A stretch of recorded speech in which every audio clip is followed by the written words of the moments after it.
大家好，我係 Mr. Manso， 今日會為大家講呢就係 S3 嘅 Mathematics in Action Exercise 8B。呢個係 Slope of a straight line。Question 14. Given that A, B and C are 3 points on a straight line, find the value of D。處理呢啲問題呢，我哋畫翻嗰個 coordinate plane 呢就比較穩陣啲，即係畫翻個 XY 軸，跟住 plot 翻啲點落去。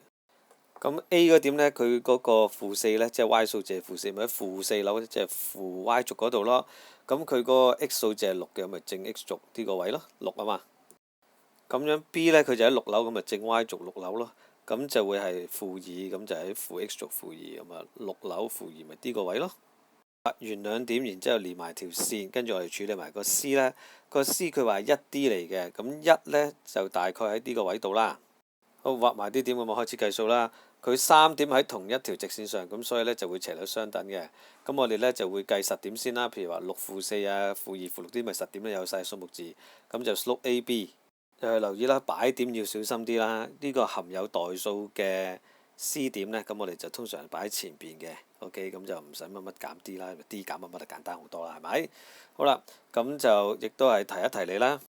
斜率嘅定義記住 Y 數字擺上格 ，X 數字擺下格啦。好啦，之後呢，我哋約揀晒啦，就係負10/8，再一次約揀呢，就係負/4啦。咁兩個份數相等，下一句呢，就係交叉相乘。之後呢，4呢，呢個數目字呢，就會同多項式 D 減6相減展開啦。咁都加咗個箭嘴提一提你㗎啦。